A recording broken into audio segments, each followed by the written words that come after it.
नमस्कार दोस्तों, मैं जनरल अवेयरनेस या सामान्य अध्ययन के अंतर्गत इतिहास विषय से संबंधित महत्वपूर्ण प्रश्नों की सीरीज लेकर चल रहा हूं, जिसमें मैंने UPSC, PCS, SSC CGL, CDS, NDA और आरआरबी एनटीपीसी और यूपीएसआई और सभी परीक्षाओं में आने वाले महत्वपूर्ण प्रश्नों का समावेश कर दिया है। और आज मैं बौद्ध धर्म से रिलेटेड 8वीं वीडियो लेकर आ गया हूँ। जिन्होंने हमारी पिछली वीडियो नहीं देखी हैं वे हमारे चैनल की प्लेलिस्ट में जाकर देख सकते हैं या डिस्क्रिप्शन लिंक में जाकर देख सकते हैं। मेरा निरंतर यही प्रयास है कि मैं आपकी तैयारी में हमेशा आपके साथ हूँ और आपकी तैयारी बेहतर तरीके से करवाऊँगा। बिना देरी करते हुए सॉरी एक बात और बता दें आपको कि जो हमारे प्रश्न हैं वो एनसीईआरटी पर आधारित महत्वपूर्ण प्रश्न हैं। बिना देरी करते हुए प्रश्नों को शुरू करते हैं। प्रश्न नंबर 136, बौद्ध धर्म के विस्तार के कारणों में सम्मिलित थे।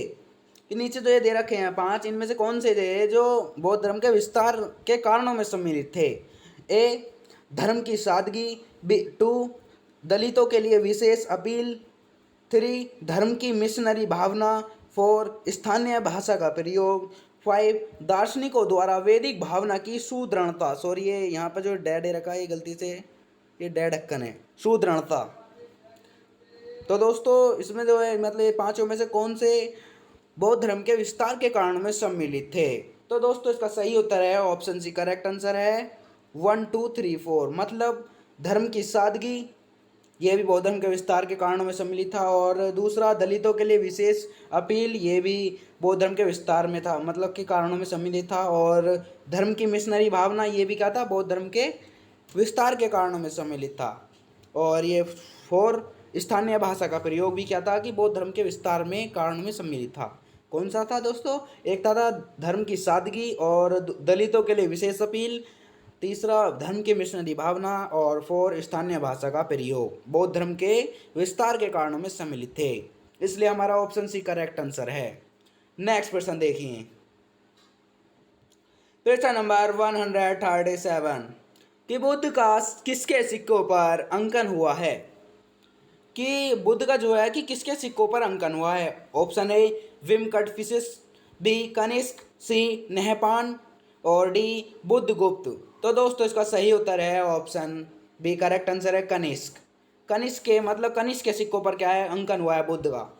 और तो इसे और जान लेते हैं इसके बारे में कि कुषाण शासक जो है कनिष्क था, तो जो क्या था कि ने किसी सिक्के पर प्रभा मंडल युक्त खड़ी मुद्रा में बुद्ध की प्रतिमा तथा उसके नीचे यूनानी लिपि में बोड़ो यानी बुद्ध खुदा हुआ है।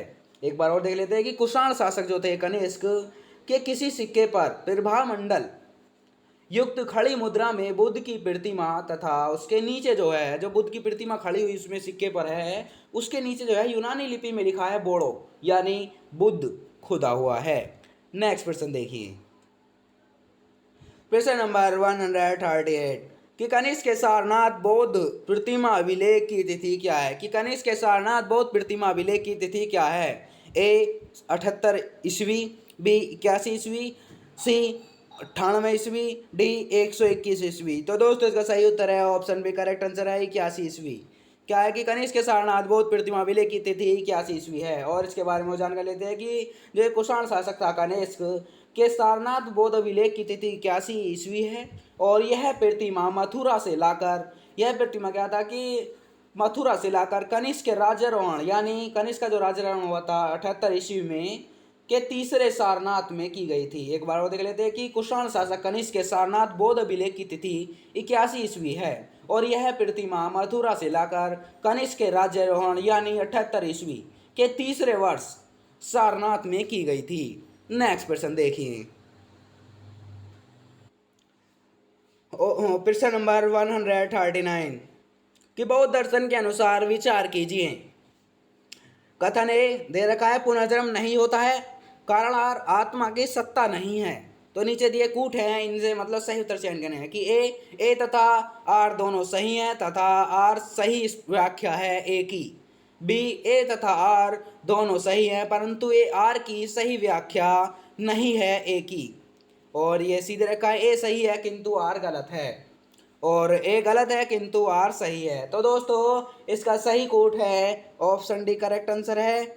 ऑप्शन डी क्या है? करेक्ट आंसर है। मतलब ए गलत है किंतु आर सही है। ए गलत मतलब पुनर्जन्म नहीं होता, मतलब जो कथन है ये है पुनर्जन्म नहीं होता, ये बौद्ध दर्शन के अनुसार गलत है। और आर सही है कि आत्मा की सत्ता नहीं है, इसलिए कारण आर सही है कि आत्मा की सत्ता नहीं है, इसलिए हमारा ऑप्शन डी करेक्ट आंसर है। और इसके बारे में वो जान लेते हैं कि बौद्ध दर्शन जो था वो वैदिक दर्शन में विवेचित नित्य कूटस्थ शाश्वत आत्म तत्व का खंडन करता है। कि जो बौद्ध दर्शन है वो वैदिक दर्शन में विवेचित नित्य कूटस्थ शाश्वत आत्म तत्व का खंडन करता है। और उसके अनुसार यदि देखा जाए तो आत्म तत्व शाश्वत प्रभावशील और परिवर्तनशील है। उसके अनुसार क्या है कि आत्म तत्व क्या है? शाश्वत प्रभावशील और परिवर्तनशील है। और बौद्ध दर्शन पुनर्जन्म और कर्म सिद्धांत की अवधारणा आत्मसमर्पण करता है। और कर्म सिद्धांत की सम्यक व्याख्या के लिए पुनर्जन्म की अवधारणा प्रागपेक्षा है, इसलिए हमारा ऑप्शन डी करेक्ट आंसर है। नेक्स्ट क्वेश्चन देखिए, क्वेश्चन नंबर 140 कि महात्मा बुद्ध का महापरिनिर्वाण किसके गणतंत्र में हुआ था? जो महात्मा बुद्ध थे उनके जो मतलब मृत्यु या महापरिनिर्वाण किसके गणतंत्र में हुआ था? ए मल्लो के, बी लिच्छवियों के, सी शाक्यों के, डी पालों के। तो दोस्तों इसका सही उत्तर है ऑप्शन ए करेक्ट आंसर है मल्लो के। और इसके बारे में जानना है कि महात्मा बुद्ध विभिन्न स्थानों का भ्रमण करते हुए तथा लोगों को अपने मत में दीक्षित करते हुए मल्लो की राजधानी पावा में पहुंचे। यहाँ चुंद नामक लोहार की आम्र वाटिका में ठहरे। और जो एक यहाँ पर एक शासक था चुंद नामक लोहार, तो उसमें क्या था कि आम्र वाटिका में ठहरे। उसने क्या है बुद्ध को भोजन कराया, जिससे उन्हें रक्तस्राव हो गया और भयानक पीड़ा हुई। और इस वेदना को सहन करते हुए वे कुशीनगर पहुंचे। और यहीं 483 ईसा पूर्व में यानी जब महात्मा बुद्ध 80 वर्ष के हुए तो उनकी मतलब उन्होंने शरीर त्याग दिया। और इसे क्या है बौद्ध ग्रंथों में क्या कहा जाता है? महापरिनिर्वाण कहा जाता है, इसलिए हमारा ऑप्शन ए करेक्ट आंसर है। नेक्स्ट क्वेश्चन देखिए, क्वेश्चन नंबर 141 भाग और बलि थे। भाग और बलि क्या थे उस समय बौद्ध धर्म के समय में? कि ए सैनिक विभाग, बी राजस्व के स्रोत, सी धार्मिक अनुष्ठान, डी प्रशासनिक विभाग। तो दोस्तों इसका सही उत्तर है ऑप्शन बी करेक्ट आंसर है राजस्व के स्रोत। कि भाग और बलि क्या थे? राजस्व के स्रोत थे, इसलिए ऑप्शन बी करेक्ट आंसर है राजस्व के स्रोत। नेक्स्ट प्रश्न देखिए, प्रश्न नंबर 142 मिलिंद पिनो, सॉरी ये यहाँ ये ई की मात्रा नहीं है, मिलिंद पन्हो ए संस्कृत नाटक है, बी जैन वृत्तांत है, सी पाली ग्रंथ है, या डी फारसी महाकाव्य है। तो दोस्तों इसका सही उत्तर है ऑप्शन सी करेक्ट आंसर है पाली ग्रंथ है। जो मिलिंद पन्हो है वो क्या है? पाली ग्रंथ है। और इसके बारे में और जानकारी कर लेते हैं कि मिलिंद पन्हो यानी मिलिंद मेनांडर के प्रश्न है। जो मिलिंद पन्हो है ये क्या है? मेनांडर के प्रश्न एक पाली ग्रंथ है। और इसके लेखक बौद्ध विद्वान नागसेन। और इसके लेखक कौन है? मिलिंद पन्हो के नागसेन है। उक्त ग्रंथ में जो दे रखा है कि यवन शासन मेनांडर बौद्ध दर्शन से संबंधित प्रश्न करते हैं। कि जो ये ग्रंथ दे रखा है इसमें क्या है? यवन शासक थे एक मेनांडर, तो वो क्या करते हैं कि बौद्ध दर्शन से क्या है बौद्ध धर्म से क्या संबंधित प्रश्न करते हैं।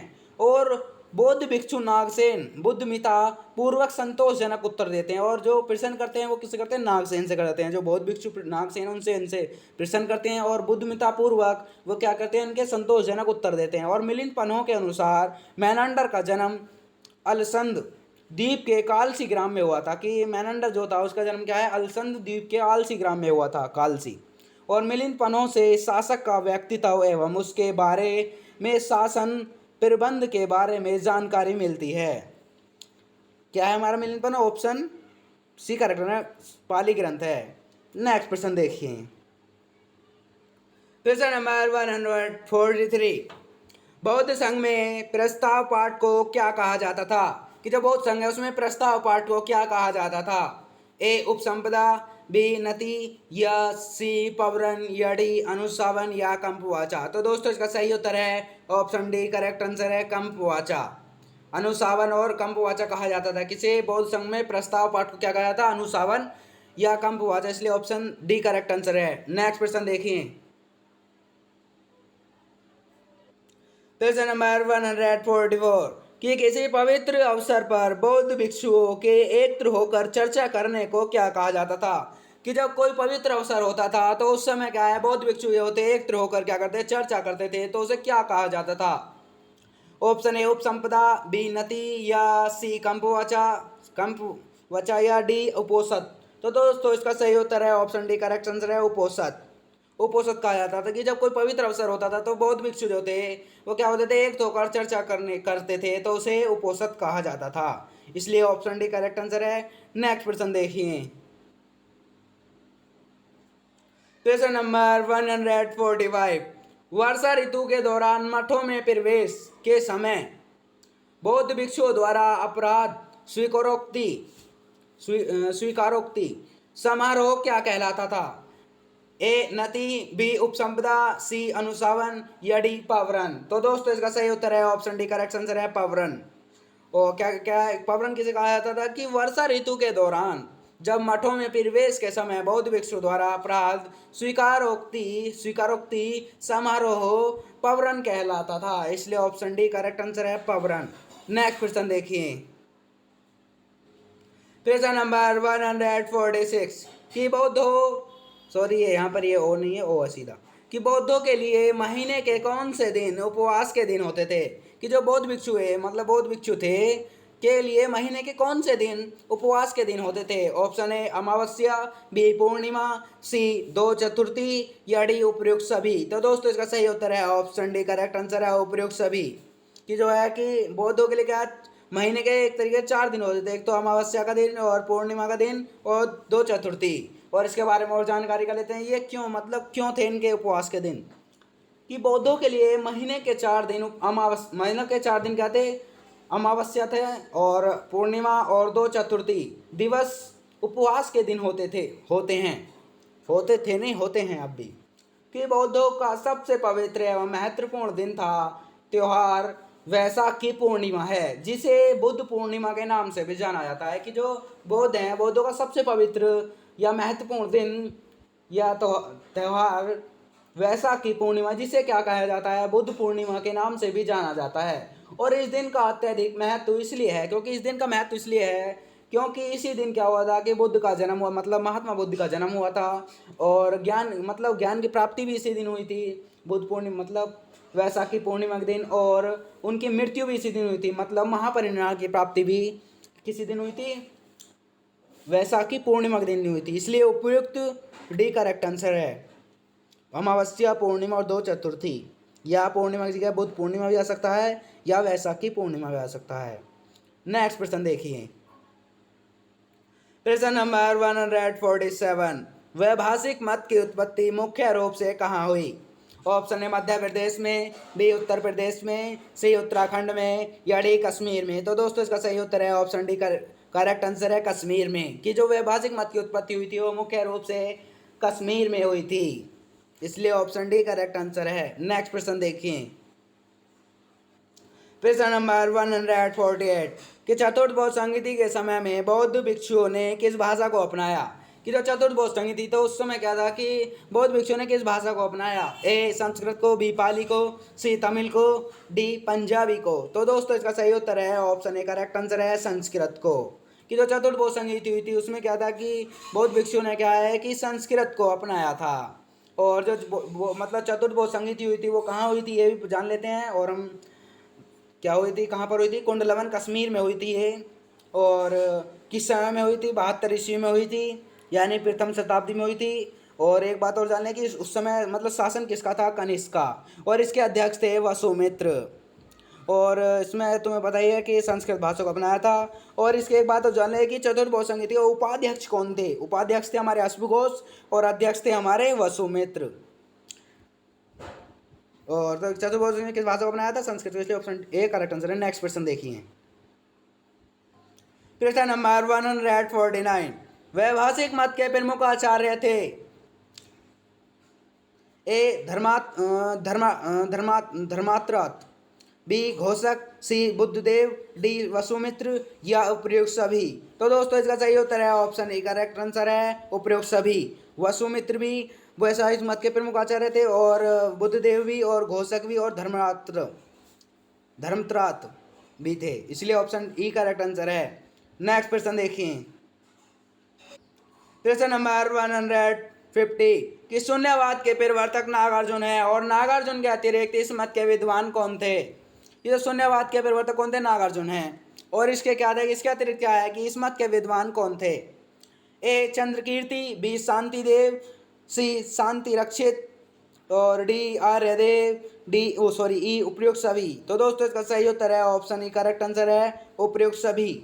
आर्यदेव भी थे नागार्जुन के अतिरिक्त, मतलब शून्यवाद के विद्वान, और शांति रक्षित भी थे, और शांति देव भी थे, और चंद्र कीर्ति भी थे, इसलिए ऑप्शन ई करेक्ट आंसर है। नेक्स्ट प्रश्न देखिए, प्रश्न नंबर 151 सॉरी, नागार्जुन की तुलना निम्न में से किससे की जाती है। ऑप्शन ए मार्टिन लूथर से, बी अश्वघोष से, या सी मेडिसन से, या डी इनमें से कोई नहीं। तो दोस्तों इसका सही उत्तर है ऑप्शन ए, करेक्ट आंसर है मार्टिन लूथर से। कि जो नागार्जुन की तुलना है वो किससे की जाती है, मार्टिन लूथर से की जाती है। नागार्जुन की तुलना मार्टिन लूथर से की जाती है, इसलिए ऑप्शन ए करेक्ट आंसर है। नेक्स्ट प्रश्न देखिए, प्रश्न नंबर 152 नागार्जुन को किसने संसार की 4 मार्गदर्शक शक्तियों में से एक कहा है। कि जो नागार्जुन है उसे मतलब किसने कहा है कि वह क्या है कि संसार की 4 मार्गदर्शक शक्तियों में से एक है कहा है। ए चंद्रगुप्त मौर्य ने, बी अशोक ने, सी हैनसोंग ने, या सॉरी यहाँ पर ये हैनसोंग ने है, ये हैनसोंग ने, या डी इनमें से कोई नहीं। तो दोस्तों इसका सही उत्तर है हैनसोंग, यानी ऑप्शन सी करेक्ट आंसर है। हैनसोंग ने कहा है कि हैनसोंग ने नागार्जुन को कहा है कि नागार्जुन क्या है कि संसार की 4 मार्गदर्शक शक्तियों में से एक कहा है हैनसोंग ने नागार्जुन को, इसलिए ऑप्शन सी करेक्ट आंसर है। नेक्स्ट प्रश्न देखिए, प्रश्न नंबर 153 वज्रयान का सर्वाधिक विकास कब हुआ था। ऑप्शन ए प्रथम शताब्दी में, बी तृतीय शताब्दी में, सी चतुर्थ शताब्दी में, या डी 8वीं शताब्दी में। तो दोस्तों इसका सही उत्तर है ऑप्शन डी, करेक्ट आंसर है 8वीं शताब्दी में। जो वज्रयान था हमारा वज्रयान संप्रदाय का सर्वाधिक विकास 8वीं शताब्दी में हुआ था, इसलिए ऑप्शन डी करेक्ट आंसर है 8वीं शताब्दी में। नेक्स्ट प्रश्न देखिए, प्रश्न नंबर 154 निम्न में से किसे भारत का आइंस्टीन कहा जाता है। कि नीचे जो 4 विकल्प दे रखे हैं इनमें से किसे कहा जाता है भारत का आइंस्टीन। ए नागार्जुन को, बी मार्टिन लूथर को, सी हैनसोंग को, सॉरी यहाँ न है ये हैनसोंग को, डी इनमें से कोई नहीं। तो दोस्तों इसका सही उत्तर है ऑप्शन ए, करेक्ट आंसर है नागार्जुन को। नागार्जुन को क्या है कि भारत का आइंस्टीन भी कहा जाता है। नागार्जुन अरे क्या था, एक बौद्ध दार्शनिक था। नागार्जुन क्या है, भारत का आइंस्टीन कहा जाता है नागार्जुन को। नेक्स्ट प्रश्न देखिए,